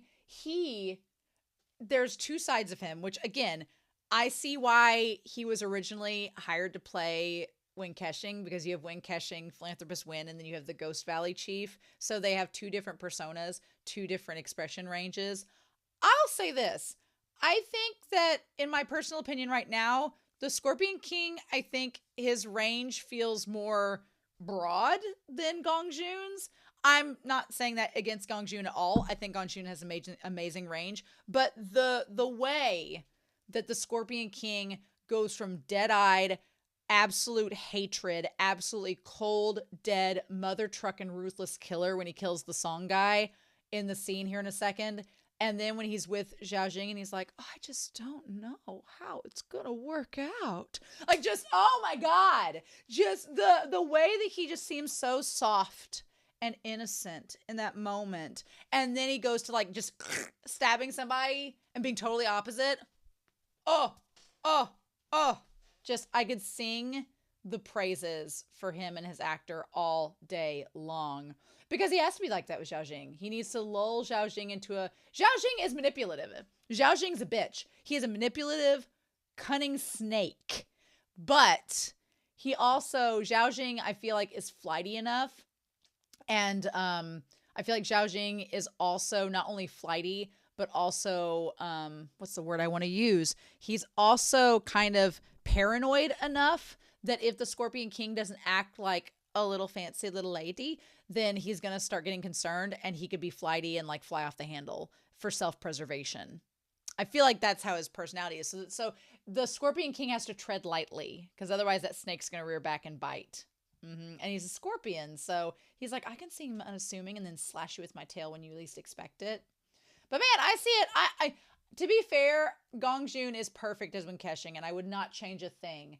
But I see the vision and I could see how it worked out. I just can't see the Scorpion King with Zhou Zishu's actor. I can't see. I think that Zhou Zishu and Wen Kexing's actors have perfect chemistry. And I don't see that chemistry the same with the Scorpion King's character and Zhou Zishu because they have been in the same scene together. But I definitely see the vision originally to have him as Wen Kexing. I see it. Yeah. And then the little smile. The little smile the Scorpion King makes, like, like just, just, oh, that smile is absolutely insane. And then, yeah, Zhao Jing's like, we're not screwing each other. Like, yeah. At first, I thought that I thought there was a really big height difference between Zhao Jing and the Scorpion King. And I was like, come on, Short King. But then when they get side by side, they do look more comparable in terms of height. So who knows? Okay, so they know that Xiaolian has been kidnapped by Tao Hong and Liu Liu. So they know that that's happened. And okay, so here's what we got to worry about. Xiaolian is being tracked by the assassins. That's a problem. She's with the watermelon sugar group right now, but that's not going to last forever. Okay, and they're like, should we kill her? Now, here's the thing. Zhao Jing and the Scorpion King, he calls him Jier. They have very different approaches to this right now, which again is like foreshadowing that they are not very compatible in the long run. Because Zhao Jing wants all the pieces at his disposal for when he can best use them. He's like, why would we kill her now? He's like, I want her to live well. She's going to be my mascot. She's going to endorse me. Like, I'm her father's closest friend, especially now that Shin's gone. He's like, she's going to be fine. And I need her to stay alive so I can use her later. Whereas the Scorpion King's like, she's a liability. Let's just get rid of her, And the same thing with Shin and the others. The Scorpion King is like, let's just kill them and get them out of the way. And that's one less person we have to worry about. But it's like the Scorpion King's MO is like, get out all of the rubbish. Don't worry about it later. And Zhao Jing's like, but we could use it later. And I want those pieces left on the board. So they have very different ways of thinking this through. And the Scorpion King looks at him sometimes like, you're a dummy. He looks at him like, that's a bad idea. But he knows how strong he is. He knows he has the upper hand. And he knows that he's right in this situation. So he's like, okay, I guess. He's like, I guess I'll go along with it. Also the braids, y'all, I'm just obsessed with him. I cannot. He's so perfect. I'm on the Scorpion King bandwagon. Y'all have converted me. I live for him now. I've been converted. I could stare at him all day. Whenever Zhao Jing takes his hand, he's like, oh, you've made a huge contribution. Like, he gets physical. And he's just like, you did your sorcery to muddle Dang Khan's brain. You helped all this come to fruition. Like, there's some sexual tension here immediately. But you see, Gao Chong's disciples are completely loyal. Yeah, I mean, this is a moment between them. And so what does he say there? He talks about, I didn't expect. Okay, because he says, I treated my son with so much dedication. I didn't expect Song to turn out to be a double agent. I feel like in that moment, he's being intimate with the Scorpion King, but because the Scorpion King killed his son, or his adopted son, whatever, he's kind of, I feel like, prodding the Scorpion King to gauge whether, like, was he a double agent or did you just kill him? It's like, ooh. He's like, I didn't expect him to be a double agent. And he's like, well, I said long ago that a man by the name of Song wasn't a good person. Interesting. He's like, you didn't believe me. You even took him as your godchild. And again, right there, Scorpion King's like, well, you also had a huge fight with me and got mad with me after that. We had to have a lot of makeup sex after all that was over. I'm like, oh my God. Like, he is just fleecing him, playing him like a fiddle. I'm like, Scorpion King, oh my God. Like, he has the pouty lips. He's like, you just had a big fight with me. Oh my God. And then Xiao Jing's like, well, y'all see it, am I the only one? Do y'all see it? So yeah. So anyway, there were the two of them went off. We know the one ended up in the tree thanks to the hanging ghost technique. But then we know that Song, he left with the piece and ran to the Scorpion King, who shows up in these velvet robes looking like a damn diva.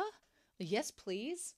And he's like, I'm sorry. He was like Alucard on Hellsing Ultimate. He's like, I was taking a leisurely walk and you interrupted me, sir. But yeah. He's like, Scorpion King, it's you. You scared me. And he's like, who else do you think it is?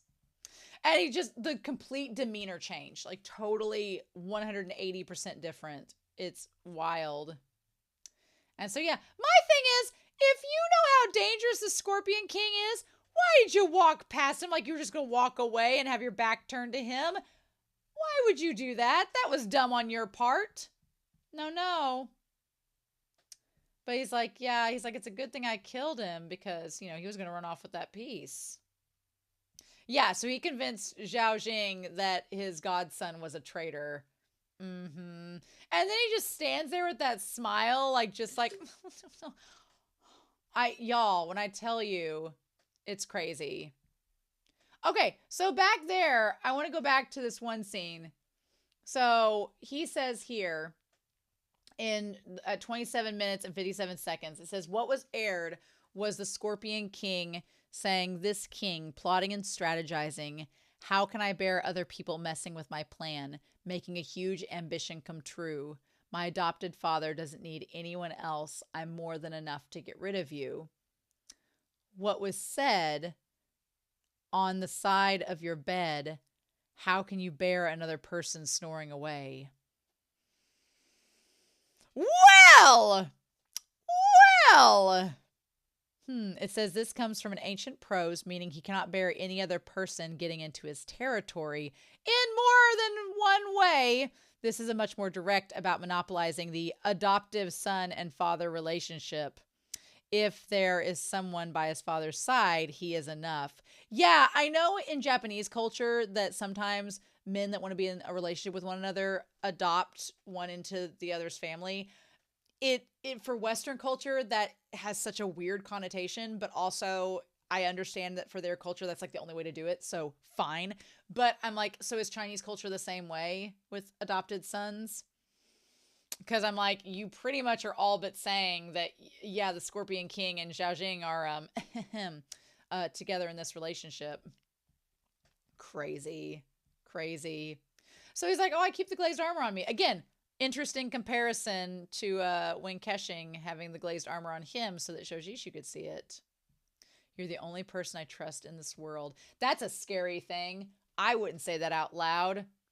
And then, yeah, when the Scorpion King's like, oh, order me however you wish, I'm like, don't say that too loud.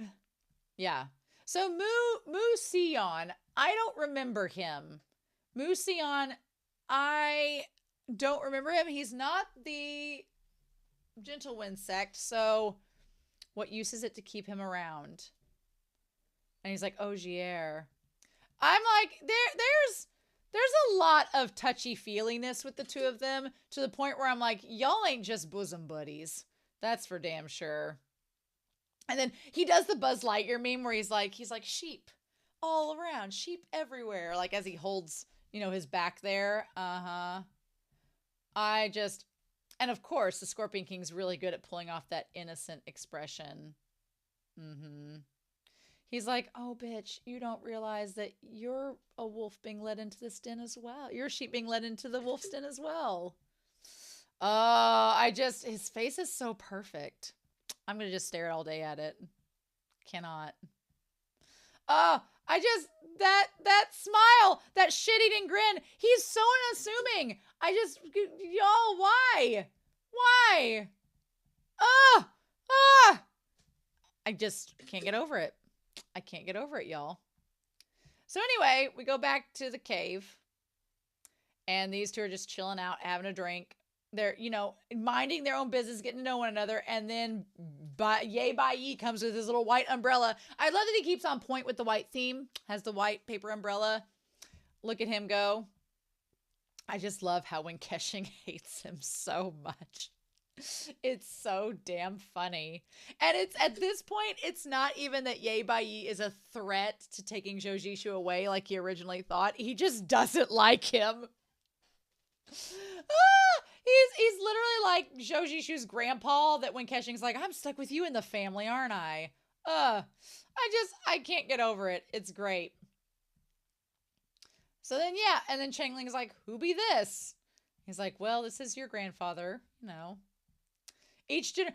Also, what a boomer. What a boomer Yay Bai Yi is, where he's like, oh, is this Gen X? Is this Gen Z? I feel like Yay Bai Yi is a boomer, and then Zishu and Wen Kexing are millennials, and then Chengling is Gen Z. And what a boomer thing to say, where Yay Bai Yi is like, oh, what is this? Is this Gen Z? Don't do shit. Like, just, it's like, okay, boomer, don't be making assumptions. I like when Kexing stands up for him. I love it. It's great. He's like, oh, and then when Yay Bai Yi's like, what are you to talk? Are you also from the Four Seasons Mountain Villa? And when Kexing looks over to Zishu like, well, not yet until he marries me and invites me into the clan. And Zishu's like, we're not ready for the wedding yet. I like Chengling's like, please keep talking, sir. Get this manifested. And then Yay Bai Yi looks over like, gross. Ew. I wasn't trying to manifest it. Oh my God. Freaking love it. So yeah. He's like, what's not who you're hoping for? I love Wen Kexing calling him a pretty old toad monster. He's like, who do you think you are?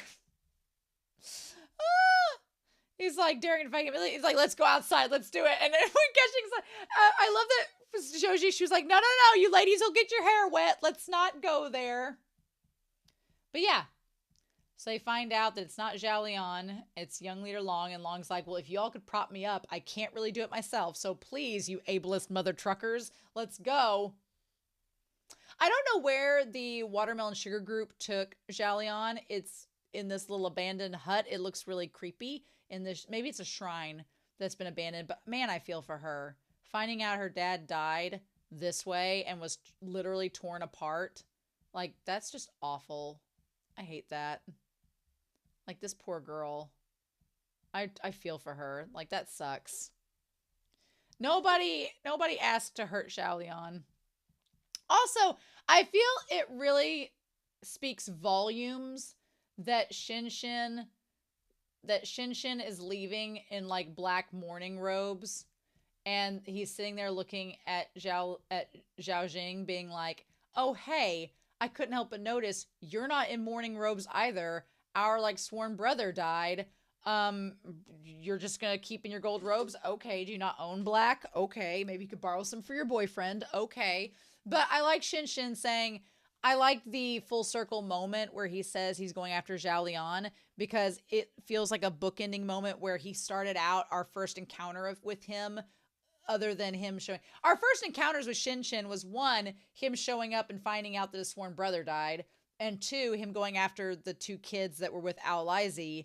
And now we have the flip side of it where he was there when Gao Chong died, which was the polar opposite of Chengling's dad's situation. And now he's going after Xiaolian, but not for the glazed armor like he was with Xiaolian and the disciples, but just because he wants to rescue her because she's Gao Chong's daughter. I like that. I like that flip the script for Shin Shin. It's great. And then he's like, I don't want to stay here. Well, you're philandering around with the Scorpion King. So he does make this statement here where he says that if he finds her, he's going to take her to, like, if I can find Xiaolian, I'll bring her to the bamboo forest on Mount Dagu. So everything's going to go down on Mount Dagu probably. Or at least something. So that's where Shin Shin plans to take Xiaolian. Okay. Okay. Fair enough. Uh-huh. And then he's like, okay, gonna go. He's like, you got this. And then not his wife that shows up, but no, the bitch with the mostest, the Scorpion King with their beautiful blue robes coming up to stand, like perfect, like looking flawless to stand with the umbrella under him. Mm-hmm. Uh-huh. Like, they just look so damn good. It is not fair. Yeah. This relationship is bonkers, and I'm so excited to see where it goes to from here. Mm-hmm. I don't know if I want to put, if I were going to do a picture of them, like, as the thumbnail, it'd be probably them in the rain here. Probably. Also, this is the eyeliner shot from the reaction, but the shot, it's like 36 minutes, 21 seconds. His eyeliner is on point. It is so damn good. Okay. But yeah, this line here where he's like, you and I are family. We are one.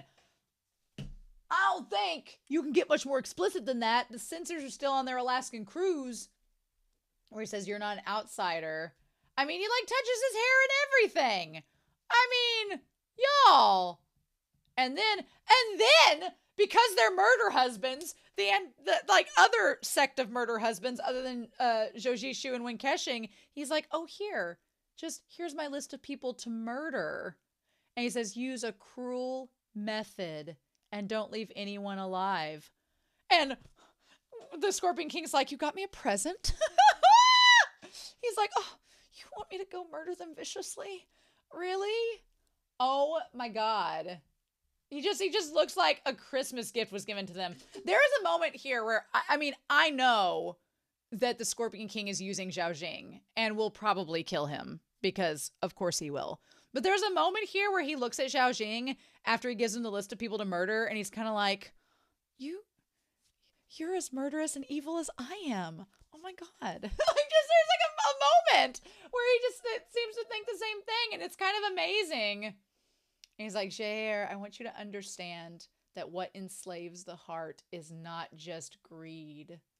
Oh, like, I feel like there is some, like, sexual tension between the two of them, and the Scorpion King is like, okay, all right. And it's kind of like an extension of what Wen Kexing says with the ultimate part of human nature is greed, and Zhao Jing's like, oh no, that's not just it. What else is there? And then, I love that shot where the umbrella comes up and you see Zhao Jing's face, and he's like, fear also rules their heart. Oh, and then just the Scorpion King is just like, he's like, that's right. Oh my God, you complete me. I'm going to probably kill you later, but oh my God, it's like a snake and a scorpion together. I love it. I love it. I'm like losing my voice again because I've just been so raspy in this episode. So Ye Bai's like, so you guys got some food? Wen Kexing's like, chuck him off a bridge immediately. I love that Zhou Zishu's like, now, he's a sword immortal, and Wen Kexing's like, I don't give a shit. And I love when Ye Bai is like, oh hey, Qin Huaizhang's disciple, do you have any food? And Zhou Zishu, he turns around. I love that when Kexing looks at him like, I will murder you on the spot for not acknowledging my husband. And I love that Zhou Zishu, he smiles and goes, Senior, I have a name. Ye Bai's like, I'm old as shit. I don't care. And I'm not going to remember. He's like, I'll call you whenever I want. I love when Kexing's like, I hate him so much. I'm going to kill him. I'm going to kill him. And Zhou like, oh, dear God, let's just get Grandpa back into the Alzheimer's ward. Let's go this way. Oh, my God. I love it. And he's like, yep. He's like, you're right. So he gives him a McGriddle. He's like, well, is this for humans? And Zhou like, take the damn bread and eat it. When Kexing's like, I'm gonna kill him. And I love that he's like, he basically like through Chengling decides to insult him. He's like, did your family like ever look up how horrible somebody was? And he's like, oh, well, you're just as bad. Did you ever look up the definition of laughingstock? He's right there. Oh my God. Like the two of them just going back and forth. So anyway, he's like, anyway, why did you pick this guy up? And he's like, because he's the key. Do you want to know what happened to Rongzhan and the glazed armor 20 years ago? And the dragon pool cabinet is the key to opening the past. And when Kexing's like, well, why would I want to know? But we all want to know. So yes, the answer is yes. Quit, And I love Zishu's like, we all want to know. It's okay if you admit that you do too, Wen Kexing. It's fine. Finding out what someone else wants isn't so hard. I like that that's kind of a sort of veiled thing for both of them, where Ye Bai is like, look, you two keep arguing like little bitches. Like, just open up and talk to each other. It's not that hard. Like, when you're my age, you'll figure it out. And Zhou and Wen Kexing are like, yeah. And that's where the episode ends. What insanity. What insanity, y'all. Oh my God. Oh, I like almost went hoarse this episode because of just how good it was. I was yelling. It was great. So what's probably going to happen is I am probably going to watch episode 17 before the comments for episodes 16 and 15 come out, which is fine. But if that happens, I need to redo Whiteboard Coon. We've had so many changes in the last 5 or 6 episodes that I feel like we need to update Whiteboard Coon. So that will probably happen in that moment. So we'll see. We'll see. But holy cow, y'all. Oh my God. What an episode. R.I.P. Gao Chong. R.I.P. You went out like a boss. Shin's off doing his thing like a boss. The Scorpion King and Zhao Jing's relationship is this like toxic lovership that I didn't know I needed. And now I'm just completely about it 1000%. And our boys are back in a cave talking. Ye Bai is being the matchmaker we didn't know we needed either. So anyway, I'm excited to hear your thoughts down below. I hope you all have a wonderful week. Please stay safe, take care, and I'll be back very soon with episode 17 of Word of Honor. Bye.